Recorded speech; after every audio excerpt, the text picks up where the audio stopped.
Segundo livro dos Reis, capítulo de número 7. Logo depois nós vamos orar, apresentar os irmãos, todo o Ricardo dar continuidade ao trabalho e à obra do Senhor nessa noite. Segundo livro dos Reis, capítulo 7, a partir do verso de número 1. Glória a Deus. Diz assim a palavra do Senhor. Eliseu prediz abundância de viveres. Então disse Eliseu: ouve a palavra do Senhor. Assim diz o Senhor: amanhã, quase a este tempo, uma medida de farinha haverá por um ciclo, e 2 medidas de cevada por um ciclo à porta de Samaria. Porém, o capitão em cuja mão o rei se encostava, respondeu ao homem de Deus e disse: eis que ainda que o Senhor fizesse janelas no céu, poderia fazer isso? E ele disse: eis que o verás com os teus olhos, porém daí não comerás. E 4 homens leprosos estavam à entrada da porta, os quais disseram uns aos outros: para que estaremos nós aqui até morrermos? Se dissermos entremos na cidade, há fome na cidade, e morreremos aí. E se ficarmos aqui, também morreremos. Vamos nós, pois, agora, e demos conosco no arraial dos Círios. Se nos deixarem viver, viveremos. E se nos matarem, então somente morreremos. E levantaram-se ao crepúsculo para irem ao arraial dos Círios. E chegando à entrada do arraial dos Círios, eis que não havia ali ninguém, porque o Senhor fizera ouvir no arraial dos Círios ruído de carros e ruído de cavalos, como o ruído de um grande exército, de maneira que disseram uns aos outros: eis que o rei de Israel alugou contra nós os reis dos heteus e os reis dos egípcios para virem contra nós. Pelo que se levantaram e fugiram no crepúsculo e deixaram as suas tendas e os seus cavalos e os seus jumentos e o arraial como estava, e fugiram para salvar a sua vida. Chegando, pois, estes leprosos à entrada do arraial, entraram numa tenda e comeram e beberam, e tomaram dali prata e ouro e vestes, e foram e os esconderam. Então voltaram e entraram em outra tenda, e dali também tomaram alguma coisa e a esconderam. Então disseram uns para os outros: não fazemos bem. E lhes anunciaram dizendo: este é dia de boas novas, e nos calamos. Se esperarmos até a luz da manhã, algum mal nos sobrevirá. Pelo que agora vamos e anunciemos a casa do rei. Glória a Deus. Você pode ler comigo o versículo 9 novamente? 1, 2, 3. Então disseram uns para os outros: não fazemos bem. Este dia é dia de boas novas, e nos calamos. Se esperarmos até a luz da manhã, algum mal nos sobrevirá. Pelo que agora vamos e o anunciemos à casa do rei. Você pode glorificar a Deus pela sua palavra? Louvado seja o nome do Senhor, irmãos, nessa noite. Eu estou sentindo uma alegria muito grande na minha alma, irmãos, por estar na casa de Deus e desfrutar desse momento que é exclusivo da igreja, essa particularidade de ter a presença de Deus entre nós e perceber essa atmosfera tomada pela glória de Deus nessa noite e vê-la repeti-la na vida dos meus irmãos nessa noite. Esse texto, ele falou muito comigo forte, porque esse texto tem muito a ver com a história da nossa vida. Talvez não na proporção de todos que aqui se encontram, mas talvez na particularidade de alguns que já viveram algumas dificuldades na sua caminhada e na sua história de vida. O contexto desse capítulo que nós acabamos de ler diz que, segundo o contexto histórico, era um ano aproximadamente 852 a.C., em que a história diz que Ben-Hadad, que era o rei levantado na Síria, havia ou estava dominando todas as nações circunvizinhas, e decidiu ir de forma implacável contra o arraial de Israel, e por que não dizer o reino do norte, que tinha como capital a cidade de Samaria, sitiá-la, cercá-la de todos os lados, trazendo como consequência, irmãos, a fome, o desespero a todos os seus moradores. A tragédia da nação de Israel era tão tamanha que, se você voltar os olhos para os versículos finais do capítulo 6, você vai ver que tamanha era a situação tão crítica que se expressava no versículo 25 do capítulo 6, o valor atribuído a uma cabeça de jumento, que, segundo a Bíblia dá a entender, que a cabeça desse animal era considerada imundo, estava sendo vendida por mais de 1 quilo de prata, e pelo preço altíssimo que se pagava por um pouco de esterco de pomba, que está inserido no versículo 25, e ainda pela horrenda narrativa das mães, que no versículo 28 e 29, elas combinaram comer os seus próprios filhos.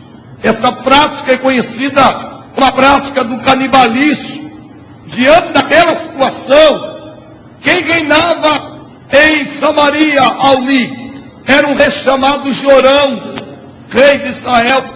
Ele entendeu que aquela calamidade, irmãos, vinha da parte de Deus, em razão do profeta Eliseu. Ele está lendo aquela situação. Em meio à revolta, o contexto diz que Jorão, ele mandou um recado muito ousado ao profeta Eliseu, ameaçando o profeta de morte. E dá-se a entender que quando Eliseu recebe a mensagem do rei, ele, como uma resposta profética da parte de Deus, ele garante pela palavra de Deus que aquele problema seria solucionado imediatamente. E o interessante, que seria para o outro dia. Eliseu era um homem tremendo de Deus, dizendo que a comida se tornaria farta e barata em 24 horas. O que isso tem a ver, Almi, com a nossa vida? Contextualizando isso aqui, o que isso tem a ver, visto que esse texto está no Antigo Testamento, e o que ele fala à igreja de hoje. Israel aqui, irmãos, tipifica a humanidade oprimida, a humanidade sofredora. Os sírios aqui representam na Bíblia o reino espiritual opressor, que tem manipulado o sistema desse mundo, trazendo crises políticas, sociais, morais e religiosas, por que não dizer Eliseu, cujo nome significa Deus é a salvação, tipifica a igreja, representa a nossa vida como a única resposta para esse mundo caótico que nós estamos vivendo, que não é diferente do episódio que nós acabamos de ler aqui nessa noite. Se você observar o texto, como nós estamos inseridos na representação da igreja, e como nós somos a minha resposta para esse mundo, e o que nós precisamos como crentes fazer diante da situação em que nós estamos vendo a cada dia que está à nossa volta. Primeiro, eu entendo que Eliseu teve de Deus o discernimento para detectar a solução do problema. Olha para quem está do seu lado e diga assim: no meio da luta, você precisa ter discernimento para detectar a solução do problema. Irmãos, observe que o problema que Israel estava vivendo não seria solucionado pelas estruturas políticas, porque elas já tinham praticamente, Joaquim, se deteriorado. Israel estava toda cercada. A sua capital, Samaria, estava numa situação crítica. Não teria maneira nenhuma, até pela condição econômica, porque eles estavam cercados. Mas a única maneira de Deus trazer resposta para a nação de Israel era por intermédio da oração. A Bíblia não diz, mas eu creio que dentro de uma liberdade de pensamento, que depois que Eliseu profere a palavra do versículo 1, ele foi com certeza para o joelho. Sabe o que eu aprendo com isso, irmãos? Que a oração de um crente ainda pode mudar o curso de uma história, por mais adversa que ela seja. Nós ainda temos livre acesso ao trono da glória.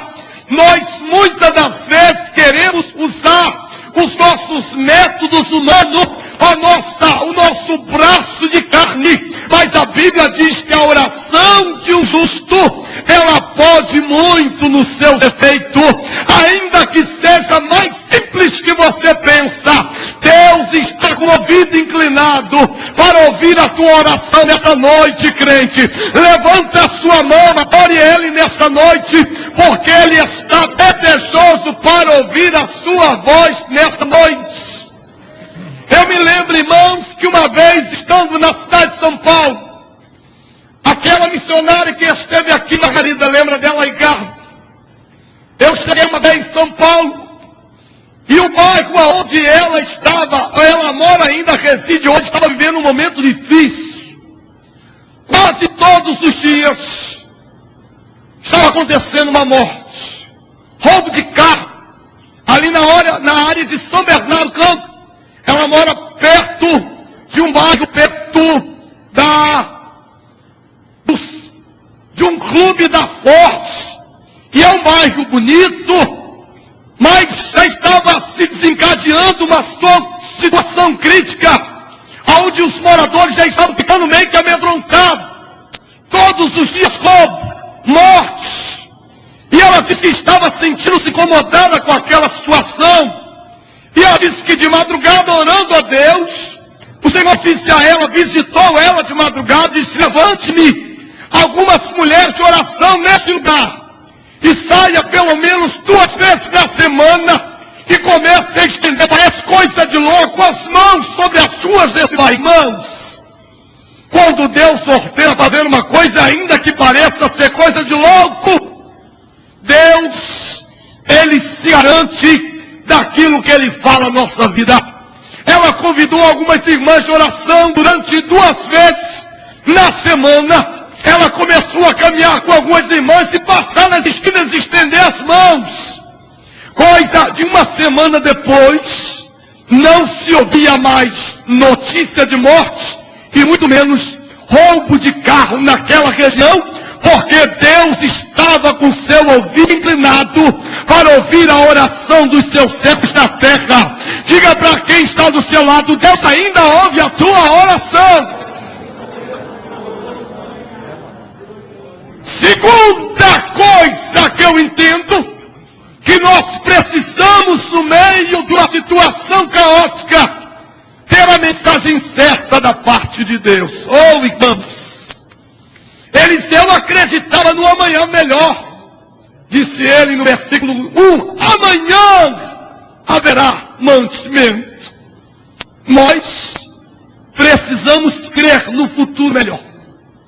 Independente se haja alguém pessimista entre nós, como existia este homem que se inclinava com a sua autoridade como capitão ao rei, e que ele não acreditava, e ainda disse, zombando do profeta: Ainda que Deus abrisse janelas do céu, Deus não iria nos acudir. Tem muito crente entre nós, que às vezes, no meio da ousadia de alguém se coloca dentro de uma visão tão pessimista. Mas eu quero louvar a Deus, porque eu tenho certeza que você não saiu do seu trabalho direto para a Assembleia de Deus Filadélfia para ser um crente pessimista. Não! Se tu creres nessa noite, a glória de Deus se manifestará na sua vida. Deus trará a resposta ao teu viver nesta noite. Quando eu falo de uma manhã melhor, irmãos, eu não falo da questão do sistema desse mundo, mas eu falo do cuidado de Deus em relação à nossa vida. Pode o exército da Síria nos cercar, todas as portas da terra se fechar. Isso é profético do que eu vou dizer nessa noite. Deus abrirá janelas no céu para te socorrer. Deus fará que tu venhas entender que ainda que a situação esteja crítica, não vai faltar o azeite da botija, a farinha da panela na tua casa, porque Deus vai te socorrer da melhor forma possível. A botija não vai se secar, porque o Senhor ainda está no controle da história da nossa vida. Terceira coisa que eu vejo nesse texto, que Deus, irmãos, traz ao nosso coração, que nós estamos precisando nesses últimos dias no meio da igreja, sabe, Ricardo? De pessoas certas. De homens e mulheres certas e certos, da parte de Deus. Sabe quem foi, Alberto, que Deus foi usar para socorrer a nação de Israel? Não foram os príncipes, não foram aqueles que estavam numa posição da elite judaica, não. Foram os 4 leprosos, pastor Toninho. O que isso tem a ver, Almir, com a nossa vida? 4 leprosos, falava de homens sofridos, desprezados. A igreja hoje, irmãos, ela precisa de homens, ela precisa de mulheres identificadas com o sofrimento daqueles por quem vai se interceder. Mas hoje, quem é que está disposto a sofrer pela vida de alguém? Visto que paira sobre nós um egoísmo muito grande, não generalizando, mas isso tem acontecido muito. Mas eu quero te dizer uma coisa: quanto mais você gasta tempo para cuidar da vida de alguém, Deus vai cuidar da tua vida, santo. Deus não vai te desamparar na hora da luta e do vento da tua casa. Ele se levantará do trono para cuidar da sua casa, para fazer o seu nome ser glorificado na sua vida. Gaste tempo com alguém e você vai ver o resultado do que é trabalhar dentro desta visão de Deus. Outra coisa que eu entendo aqui, que nós precisamos da decisão certa. Os leprosos foram ao arraial dos Círios. Sabe que isso faz nos entender que quando nós avançamos, Satanás precisa recuar, pois os adversários não podem nos intimidar. O que é que talvez tem tentado fazer você recuar? O desemprego, problema conjugal, a enfermidade da sua vida.